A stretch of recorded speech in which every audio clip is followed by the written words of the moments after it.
नमस्कार, मैं Resonance PCCP division senior Hindi faculty Roopnarayan Sharma और आज आपको लेके चलता हूं कि class 10th CBSE course B उसमें पिछले वर्षों कौन कौन से प्रश्न पूछे गए हैं, किस टाइप के पूछे गए, बड़े हैं छोटे हैं क्या है।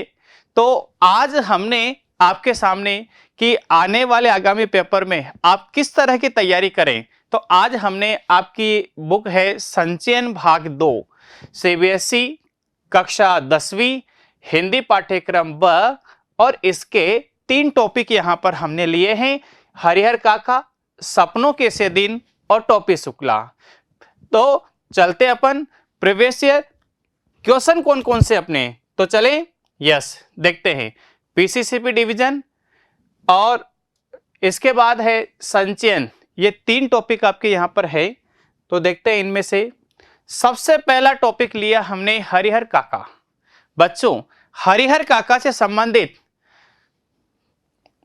बोर्ड में कौन कौन से प्रश्न पूछे गए हैं, तो देखते हैं सबसे पहला प्रश्न, हरिहर काका कहानी के आधार पर हरिहर काका की असहाय स्थिति का संक्षिप्त वर्णन कीजिए।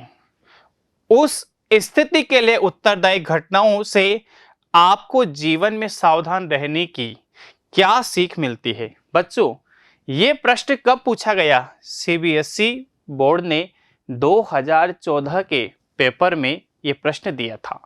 तो इसका देखते हैं अपन आंसर किस तरह से हमें बनाना है। देखिए आप, हरिहर काका को एक ओर तो महंत जी की यातनाओं का सामना करना पड़ा, आपको भी पता है, तो दूसरी ओर उन्हें अपने भाइयों और उनके परिवारजनों द्वारा दी जा रही यातनाओं को मजबूरन सहना पड़ रहा था। हरिहर काका की जमीन जायदाद उनकी जान के दुश्मन बनी हुई थी। महंत ने उनकी जमीन हड़पने के लिए उनका अपहरण तक करवा लिया था। महंत ने उन्हें शारीरिक एवं मानसिक यातनाएं दी। बाद में उनके अपने ही भाइयों ने उनके साथ मारपीट की। महंत तो पराया था, मगर उन्हें अपने सगे भाइयों से ये उम्मीद नहीं थी। अपने भाइयों द्वारा बेइज्जत हुआ तो उनका ऐसा मोह भंग हुआ कि वे गूंगेपन के समान हो गए तथा दूसरी तरफ गांव वालों की तरह तरह की बातें, इन सब ने उनको अंदर तक हिलाकर रख दिया। इस स्थिति के लिए उत्तरदायी घटनाओं से हमें जीवन में उन सभी लोगों से सावधान रहने की सीख मिलती है जो हमारे जीवन में महत्वपूर्ण स्थान रखते हैं, परंतु वह हमसे नहीं बल्कि हमारी धन दौलत को हासिल करने के लिए हमसे प्रेम का दिखावा करते हैं और छल से हमें लूटना चाहते हैं। समझ में आया आपको? आगे देखते हैं और कौन से प्रश्न पूछे गए। क्वेश्चन नंबर 2 देखो आप, अच्छा प्रश्न था, हमने भी बच्चों को ये हल करवाया, टेस्ट पेपर में भी दिया और वही प्रश्न उनको परीक्षा में मिला। तो देखते हैं, आप कैसे कह सकते हैं कि हरिहर काका संयुक्त परिवार के मूल्यों के प्रति एक समर्पित और प्रेरक मानव थे। बच्चों, हरिहर काका आध्यात्मिकता में तो विश्वास करते ही थे, लेकिन अपने परिवार को भी सर्वस्व मानते थे। अपने परिवार को इतना प्रेम रखते थे कि पूछो मत। इस पाठ के आधार पर हम कह सकते हैं, कब पूछा गया? सीबीएसई 2015 में पूछा गया प्रश्न है। तो देखते हैं, हरिहर काका 4 भाई थे। हरिहर काका की 2 शादियां हुई थी, परंतु उनके कोई बच्चा नहीं हुआ। उनके दोनों बीवियां भी मर चुकी थी। उनका परिवार एक संयुक्त परिवार था। परिवार के पास कितने बीघा? 60 बीघा जमीन थी। उस हिसाब से हरिहर काका के हिस्से में 15 बीघा जमीन आती थी। वैसे तो उनके भाइयों ने अपनी पत्नियों से यह कह रखा था कि हरिहर काका की खूब सेवा करे। सेवा क्यों करे? क्योंकि उनके हिस्से में 15 बीघा जमीन आ रही है। पर वे इस बात का पालन नहीं करती थी। हरिहर काका को खाने से बचा कुचा भोजन ही मिलता था। जब कभी उनकी तबीयत खराब हो जाती तो उनका कोई पानी तक नहीं पूछता था। अपने ही घर में उनके साथ बहुत बुरा व्यवहार किया जाता था, परंतु इतना सब कुछ होने के बाद भी वह अपने भाइयों के साथ ही रहना चाहते थे। वे संयुक्त परिवार के मूल्यों के प्रति क्या थे? समर्पित और प्रेरक मानव थे। यदि वह चाहते तो अपने परिवार से अलग रहकर सुखी जीवन बिता सकते थे, परंतु उन्हें मिलजुल करके रहना ही सुख की अनुभूति होती थी। उनके भाइयों ने उनकी सेवा करके उन्हें प्रभावित करना चाहा, जिससे काका अपने हिस्से की जमीन उनके नाम करके उन्हें स्मृति कर दिए। परंतु जब इससे भाइयों को कुछ प्राप्त न हुआ तो उनकी पत्नियां, बच्चों ने काका को जबरन घर से में कैद कर लिया। उन्हें बुरी तरह मारा पीटा और जमीन के कागजात जबरदस्ती अंगूठा लगवा लिया। हरिहर काका ने अपने परिवार के स्वार्थ को भली भांति समझते थे, परंतु फिर भी वे अपने परिवार के प्रत्येक सदस्य से अत्यंत प्रेम करते थे। बच्चों, तो आपको इससे अंदाजा लगा कि इस तरह के प्रश्न और इस तरह के आंसर दिए जाते हैं। अगला क्वेश्चन देख लेते हैं अपन। बिल्कुल, क्वेश्चन नंबर 3 देखें आप हरिहर काका का, जो पूछा गया है 2016 में। क्वेश्चन क्या है? एक ही रात में ठाकुर बारी में जो सुख शांति और संतोष पाया, अपने अब तक के जीवन में हरिहर काका ने कभी नहीं पाया था। इस कथन के संदर्भ में सच्चे सुख शांति और संतोष की आवश्यकता पर प्रकाश डालिए तथा बताइए कि आप काका की उस स्थिति को कहां उचित मानते हैं और क्यों मानते हैं। कब पूछा गया? 2016 में। तो आंसर देखिए आप। रात में हरिहर काका को भोग लगाने के लिए जो मिष्टान और व्यंजन मिले, वैसे उन्होंने कभी भी नहीं खाए थे। घी टपकते मालपुए, वाह, रस बुनिया लड्डू, छेने की तरकारी, दही खीर पुजारी जी ने अरे स्वयं अपने हाथों से परोसा था। पास में बैठे महंत जी धर्म चर्चा से मान शांति पहुंचा रहे थे। एक ही रात में ठाकुर बारी में जो सुख शांति और संतोष उन्होंने पाया, वह अब तक के जीवन में उन्होंने कभी भी नहीं पाया था।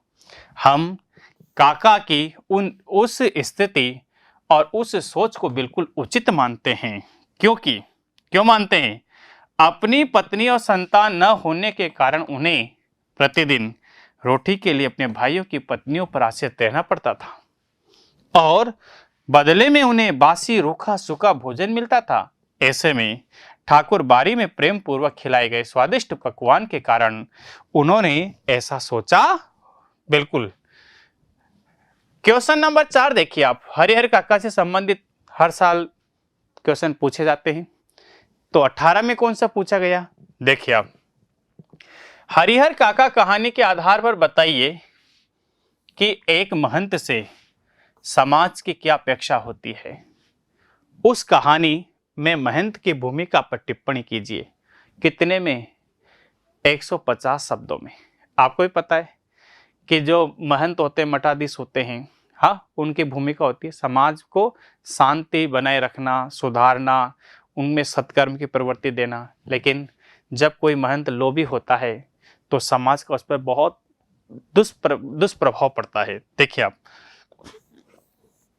महंतों से कोई भी समाज यह अपेक्षा रखता है कि ईश्वर के दिखाए मार्ग पर लोगों को अवगत कराएं, धर्म और अधर्म की वास्तविक परिभाषा को लोगों के समक्ष लाएं, दुखियों और बेसहारा को मंदिर, आश्रम इत्यादि में स्थान देकर उनमें भगवान के प्रति आस्था और श्रद्धा को जगाएं। हरिहर काका पाठ में महंत को धूर्त, मक्कार, चालाक, स्वार्थी, हिंसक प्रवृत्ति वाला बताया गया। वह हरिहर काका को अपने जाल में फंसाने का हर संभव उपाय करता है। पहले समझाता बुझाता तथा अच्छे खाने का जाल फेंकता है, फिर हरिहर काका को पिटवाने तक से बाज नहीं आता। वह एक प्रकार से महंत न होकर एक गुंडा है, जो धर्म गुरु का चोंगा पहनकर अनैतिक कार्यों में लिप्त रहता है। वह कहीं से भी धार्मिक प्रवृत्ति व्यक्ति का प्रतीक नहीं होता।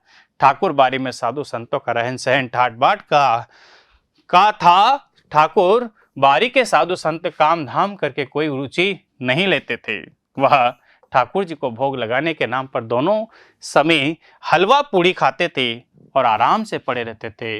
वे सिर्फ बातें बनाना जानते थे। गांव के लोगों में ठाकुर बारी के प्रति अंधभक्ति थी। वे लोग ठाकुर बारी में प्रवचन सुनकर और ठाकुर जी के दर्शन कर अपना जीवन सार्थक मानते थे। समझ में आया बच्चों? आगे चले, और कौन कौन से प्रश्न इससे पूछे गए देखिए आप। क्वेश्चन नंबर 5, हरिहर काका पाठ से यह बात भी उभरती है कि आज समाज में बुजुर्गों के प्रति आदर सम्मान कम होता जा रहा है। इस दिशा में आप क्या करना चाहेंगे? कब पूछा गया प्रश्न है? 2019 में पूछा गया है। आगे चले, उत्तर है इसका कि समाज में रिश्तों की विशेष अहमियता होती है साहब। ये रिश्ते ही एक दूसरे को अदृश्य डोर में बांधे रहते हैं। ये रिश्ते व्यक्ति को मान सम्मान दिलाने में सहायक होते हैं। ये रिश्ते ही है जिनके कारण व्यक्ति दूसरे के सुख दुख में काम आता है। यदि रिश्ते न हो तो समाज में एक तरह का जंगल राज और अव्यवस्था वातावरण होगा, जिससे कोई किसी को पहचानेगा ही नहीं।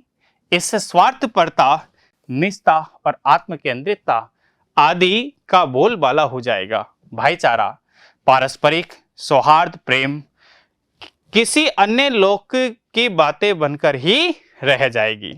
बिल्कुल समझ में आया आपको? आगे चलें, क्वेश्चन नंबर 6 देखो बच्चों कि हरिहर काका कहानी सीबीएसई ने 2021 में पूछा है। ये वृद्धों के प्रति संवेदनहीन होते समाज की कथा है। इस कथन को कहानी के आधार पर उदाहरण सहित सिद्ध करना है।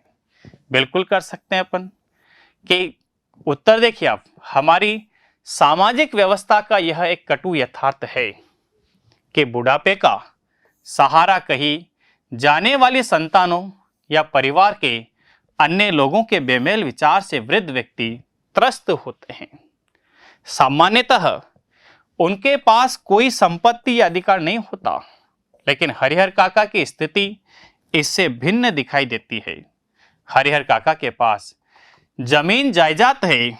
उनका अधिकार वास्तविक तौर पर सीमित नहीं, परंतु वे इस रूप में भी एक नए शोषित वर्ग के प्रतिनिधि रूप में दिखाई देते हैं कि उनके सगे भाई के परिवार और सामाजिक व्यवस्था ने अपना स्वार्थ साधने के लिए उन्हें शोषण का शिकार और खिन्न मनोवृत्ति वाला बना दिया है। भाई उनके संपत्ति के जान लेने पर उतारे आए हैं, तो पुलिस प्रशासन सुरक्षा देने के नाम पर उनका शोषण कर रहा है। सामाजिक व्यवस्था में सर्वाधिक पवित्र माने जाने वाले धार्मिक संस्थाओं का चरित्र भी ठाकुर बारी और महंत की गतिविधियों से स्पष्ट होता है। शोषण करने में वे कोई कसर नहीं छोड़ना चाहते। इस तरह संपत्ति एवं अधिकार संपन्न तथा स्वतंत्र होते हुए भी हरिहर काका परिवार, धर्म एवं समाज द्वारा शोषित एक नए वर्ग के प्रतिनिधि के रूप में दिखाई देते हैं। समझ में आया आपको ये? आगे चले अपन। तो ये थे हरिहर काका से संबंधित क्वेश्चन। अब नेक्स्ट टॉपिक हम लेते हैं कि सपनों के से दिन। कौन? गुरुदयाल सिंह जी का। तो इससे संबंधित कौन कौन से प्रश्न यहां पर पूछे गए हैं और कैसे कैसे प्रश्न है, तो चले हम। टॉपिक है सपनों के से दिन। इसका क्वेश्चन नंबर पहला जो पूछा गया था आपसे सीबीएसई के पेपर 2011 में, तो देखते हैं अपन। सपनों के से दिन कहानी के आधार पर लिखिए कि लेखक को स्कूल जाने और नई कक्षा में पढ़ने में खुशी क्यों नहीं होती थी। उन्हें कब और क्यों स्कूल जाना अच्छा लगता था। पहले तो ये बताना है खुशी क्यों नहीं होती थी। क्योंकि कोई भी कार्य में यदि हमारी रुचि नहीं होगी तो हमें खुशी नहीं होगी, उदास हो जाएगा।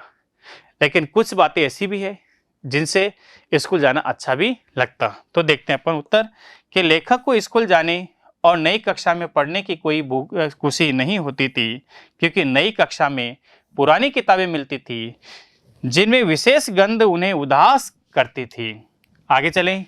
नए अध्यापकों द्वारा उनके प्रति कठोर अपमानजनक व्यवहार किया जाता था। उसे स्कूल जाना, अब ये तो नहीं जाना, अब जाना क्यों अच्छा लगता था कि जब स्काउटिंग का अभ्यास करवाया जाता था। पहला कौन करवाते थे? पीटी सर प्रीतम चंद जी अभ्यास कराते थे तो अच्छा लगता था। परेड कराते समय उन्हें फौजी जवान जैसा गर्व महसूस होता था, तब भी उनको अच्छा लगता था। आगे चले अपन। क्वेश्चन नंबर 2 देखिए आप। सपनों के से दिन कहानी के आधार पर मास्टर प्रीतम चंद के व्यवहार में उन बातों का उल्लेख कीजिए जिनके कारण विद्यार्थी उनसे नफरत करते थे। बिल्कुल हाँ, देखिए आप उत्तर देखिए। मास्टर प्रीतम चंद के व्यवहार की निम्नलिखित बातें छात्रों के प्रति कठोर व्यवहार करना। नंबर 1, शब्द रूप न सुनाने पर शारीरिक दंड देना, पहला।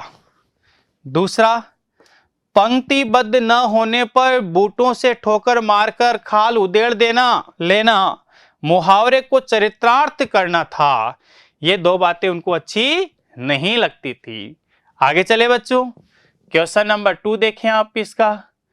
सपनों के से दिन पाठ में पीटी साहब विद्यार्थियों को अनुशासित करने की युक्तियां वर्तमान में यह स्वीकृति है, इसको ध्यान देना, स्वीकृत मान्यताओं के अनुसार कहां तक उचित है, उसमें निहित जीवन मूल्यों पर अपने तर्कपूर्ण विचार प्रस्तुत कीजिए। देखिए आप, बच्चों को अनुशासन में रखने के लिए पीटी सर इस पाठ में उनकी कड़ी पिटाई करते थे। हल्की गलती करने पर भी उन्हें सजा दी जाती थी और मुर्गा बना दिया जाता था। वर्तमान काल में बच्चों को शारीरिक सजा देना कानून गलत माना गया है। हम बच्चों को सजा देने के बदले प्यार से समझा सकते हैं। इसके अलावा उन्हें पुरस्कार देकर या प्रशंसा करके उनको अनुशासन में रख सकते हैं। बिल्कुल समझ में आया आपको? आगे चले अपन। क्वेश्चन नंबर 3 कब पूछा गया? सीबीएसई ने 2012 में पूछा है आपसे। क्या पूछा? कि सपनों के से दिन पाठ के आधार पर लिखिए कि अभिभावकों के बच्चों की पढ़ाई में रुचि क्यों नहीं थी। हाँ, पढ़ाई को व्यर्थ समझने में उनका क्या तर्क थे, स्पष्ट कीजिए। बिल्कुल तर्क दे सकते, क्योंकि पेरेंट्स भी नहीं चाहते थे, क्योंकि सारे के सारे पढ़े लिखे नहीं थे, और जो नहीं पढ़ा लिखा होता है वो ये चाहता है कि मेरे बच्चे भी नहीं पढ़े। जैसे पेरेंट्स चाहते हैं कि क्या खेती करे, खुद खेती करते हैं, बच्चे से भी वो चाहते हैं कि ये भी आगे जाकर के खेती करे। देखिए आप, उनका मानना था कि बच्चे हिसाब किताब सीख लें, वही काफ़ी है, क्योंकि आगे चलकर उन्हें अपना पैतृक का मतलब जो पिताजी दादाजी करते आए हैं वही कार्य उसको संभालना है, इसलिए उन्हें स्कूल जाने की जिद नहीं करते थे। आगे चले बच्चों, अगला क्वेश्चन देख लो। 2021 में पूछा गया है सपनों के से दिन कि सपनों के से दिन पाठ के आधार पर लिखिए कि लेखक को नई श्रेणी में जाने की प्रसन्नता अन्य विद्यार्थियों की तरह क्यों नहीं होती थी। ये पहले भी अपन डिस्कस कर चुके हैं। किताबों से बदबू आना, पाठ्यक्रम रुचि के अकॉर्डिंग न होना, अनुशासन के लिए बच्चों को शारीरिक दंड देना, ये बहुत सारी चीजें देखते हैं अपन कि नई श्रेणी में जाकर लेखक का बालमन इसलिए उदास हो जाता था क्योंकि उन्हें किताबें अन्य लड़कों द्वारा पढ़नी ही पड़ती थी। उसके लिए पुरानी किताबों का प्रबंध हेड मास्टर जी साहब शर्मा जी कर देते थे, क्योंकि लेखक के परिवार की आर्थिक स्थिति अच्छी नहीं थी, जबकि अन्य बच्चे नई कक्षा में नई किताबें खरीदते थे। लेखक का बालमन नई कॉपियों और पुरानी किताबों से आती विशेष गंध से क्या हो उठता? उदास हो उठता था। आगे चले बच्चों, तो नेक्स्ट टॉपिक फिर है कौन सा? टॉपी शुक्ला, जो आपकी संचयन का टॉपिक नंबर 3 है, अंतिम टॉपिक है। तो क्या इससे भी संबंधित परीक्षाओं में प्रश्न पूछे गए हैं? तो हम कह सकते हैं बिल्कुल। कोई सी भी सीबीएसई का एग्जाम हुआ हर साल, तो प्रत्येक टॉपिक से संबंधित ही प्रश्न पूछे गए हैं। एक भी टॉपिक ऐसा नहीं है जिसको छोड़ दिया गया है। तो आप तीनों ही टॉपिक बिल्कुल सही तरीके से क्या करें, इसको पढ़े, याद करें। तो देखते हैं अपन क्वेश्चन नंबर 1 पहले टोपी शुक्ला का, कि अम्मी शब्द पर टोपी के घर वालों की क्या प्रतिक्रिया हुई। क्या हुई? वो बैंगन का भुर्ता रख रहे थे, पढ़ाया आपने, तो सबके हाथ खाते खाते रुक गए कि अम्मी सीखा तो कहां से। तो देखो आप उत्तर देखें, 2011 में पूछा गया प्रश्न है कि खाने की मेज पर बैठे परिवार के सभी सदस्य अवाक, चौंक पड़े, मौन हो गए। उन्हें ऐसा लगा मानो परंपराओं की दीवार डोल गई हो। उनके परिवार में अम्मी शब्द का प्रयोग नहीं होता था। यह शब्द दूसरे धर्म के प्रति टोपी के लगाव को दर्शा रहा है। आगे चलें, प्रश्न नंबर 2 देखो आप। 2012 और 13 दोनों में सेम प्रश्न पूछ लिया, कितनी अच्छी बात है। कि टोपी एक सुविधा संपन्न परिवार से था, फिर भी इफ़न की हवेली की तरफ उसके खींचे चले जाने के कारण क्या थे। तो इफ़न की दादी कह सकते हैं अपन छोटे में, और इसको विस्तार से कैसे बनाएंगे देखिए आप, कि एक सुविधा संपन्न परिवार होने के बावजूद वह इफ़न की हवेली की तरफ इसलिए खींचा चला जाता था क्योंकि उसे इफ़न, बच्चों ये है इफ़न की दादी की बोली बहुत पसंद थी, उनकी भाषा बहुत पसंद थी। टोपी को इफ़न की दादी का हर शब्द शक्कर की तरह मीठा लगता था। पके आम के रस को सुखाकर बनाई गई मोटी परत की तरह मजेदार लगता था। तिल के बने व्यंजनों की तरह अच्छा लगता था। इसलिए क्या करता था वो खींचा हुआ चला जाता था। आगे भी अपन क्वेश्चन देख सकते हैं। क्वेश्चन नंबर 3, कि टोपी शुक्ला पाठ में इफ़न की दादी के स्वभाव की उन विशेषताओं का उल्लेख कीजिए जिसके कारण टोपी ने दादी बदलने की बात कही। तो हमने ये देखा इसमें कि 12-13 में जो प्रश्न पूछे गए वो ऐसे पूछे गए दादी के चरित्र से संबंधित। तो देखिए अपन इसका आंसर देखते हैं। इफ़न की दादी असीम प्यार से भरी थी। वे कभी बच्चों को डांटती नहीं थी, उसे बड़े प्यार से अपने पास बैठकर बातें करती थी। इसलिए टोपी ने दादी को स्नेहपूर्ण स्वभाव को पसंद किया। आगे चले अपन। यस, क्वेश्चन नंबर 4 टोपी शुक्ला से कब पूछा गया? सीबीएसई 2017 में पूछा गया है। क्या है प्रश्न? कि पढ़ाई में तेज होने पर भी कक्षा में 2 बार फेल हो जाने पर टॉपिक के साथ घर पर या विद्यालय में जो व्यवहार हुआ उस पर मानवीय मूल्य की दृष्टि से टिप्पणी कीजिए। भाई गलत हुआ, घर पे भी बार बार उसको टॉर्चर करना, पढ़ने लगता कि दही लाना, शक्कर लाना, ये करना, वो जाने लगता तो मुन्नी और भैरव क्या करते, उसकी कॉपी किताब उफाड़ देते। तो देखते हैं अपन आंसर देखते हैं कि पढ़ाई में तेज होने पर भी जब टोपी पहली बार फेल हुआ तो मुन्नी बाबू इंटरमीडिएट में फर्स्ट आए थे साहब, और भैरव छठे में। सारे घर ने टोपी को जबान की नोक पर रख लिया। वह बहुत रोया क्योंकि वह फेल अपनी बुद्धि के कारण नहीं हुआ बल्कि उसे कोई पढ़ने ही नहीं देता था। कभी उसे मुन्नी बाबू बुला लेते, कभी राम दुलारी सामान लाने के लिए भेज देती, कभी भैरव उसकी कॉपियों को हवाई जहाज उड़ा डालता। आगे चले। दूसरी बार वह टाइफाइड का शिकार हो गया जिसके कारण भी वो पढ़ाई नहीं कर सका। उपयुक्त सभी कारणों को न परिवार वालों ने समझा, न ही अध्यापकों ने और न ही उनके सहपाठियों ने। बस उन्होंने समझा तो सिर्फ उसके अंकों को। सभी ने मानवीय मूल्यों के विपरीत उसकी सिर्फ बेइज्जती और अपमान किया, जो कि सरासर क्या है, गलत है। बाल मानसिकता अध्ययन के माध्यम से गहरा रिश्ता होता है जो माता पिता और अध्यापकों का अवश्य समझना चाहिए।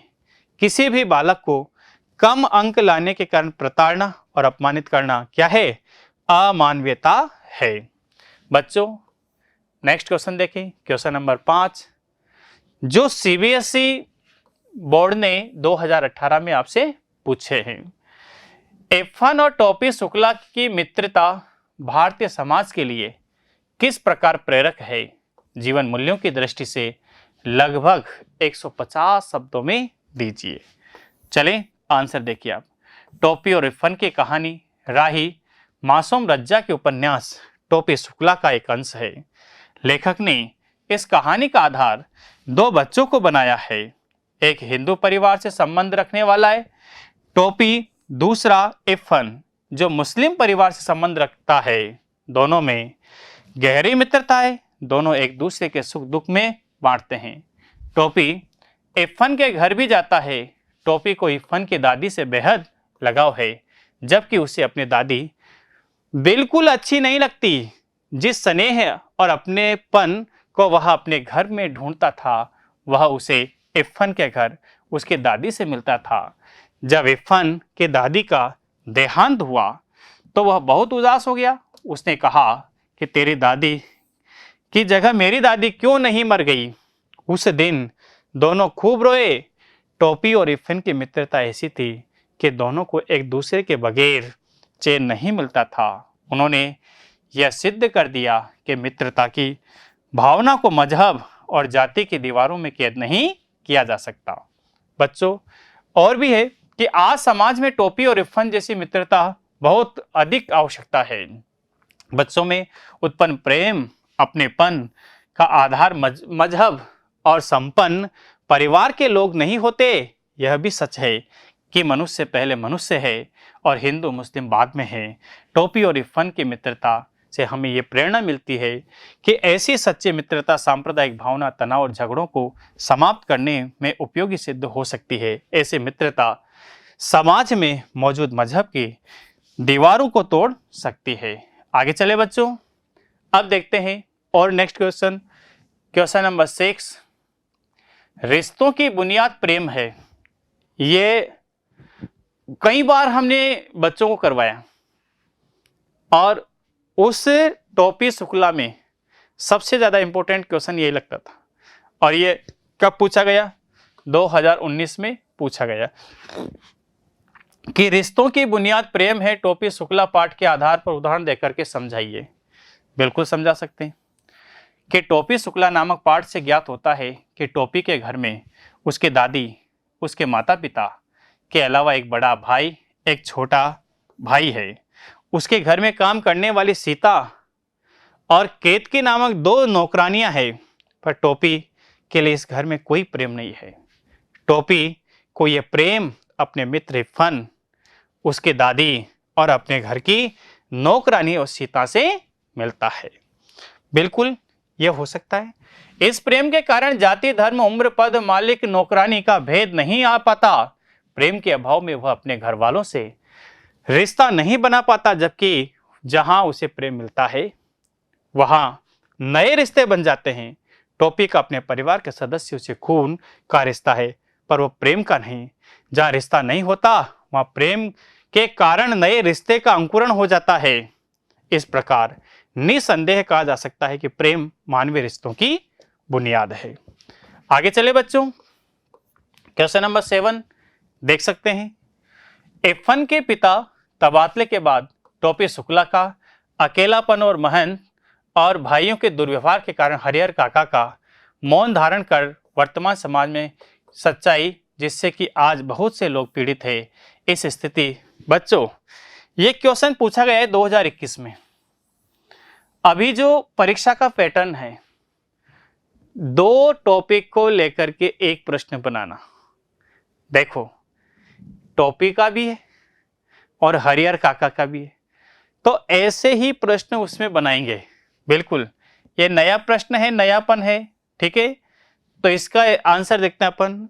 यह दोनों ही स्थिति से बाहर निकालने के लिए हम लोगों को यह सुझाव देते हैं कि हमें रिश्तों को इतना संकुचित नहीं करना चाहिए जैसे टोपी ने किया। अगर टोपी शुक्ला कक्षा और बाहरी परिवेश से एक समान करता तो इरफान को जाने के बाद दूसरे बच्चों से घुल मिल जाता, क्योंकि इस गतिशील संसार में दिनों दिन बहुत कुछ बदलाव आते हैं, कुछ बिछुड़ते हैं, कुछ नए आते हैं। ऐसे हरिहर काका भी मौन होना इस बात का प्रमाण है कि सामाजिक परिस्थितियों में जकड़ जाते हैं और समाज और परिवार में हटकर अकेला जीवन जीते हैं। बिल्कुल समझ में आया आपको? तो सभी बच्चों को बेस्ट ऑफ लक। और ये कहना चाहता हूं कि ये पुराने जो आपके गत जितने भी पेपर हुए 11, 12, 13, 14, 15, 16, 17, 18, तो उससे संबंधित प्रश्न थे। तो हो सकता है इसमें क्वेश्चन रिपीट भी हुए, हो सकता है इन्हीं में से आपको कोई क्वेश्चन मिल जाए। तो सभी बच्चों को मैं कहना चाहता हूं कि रेजोनेंस परिवार की ओर से और मेरी ओर से सभी बच्चों को बेस्ट ऑफ लक। धन्यवाद।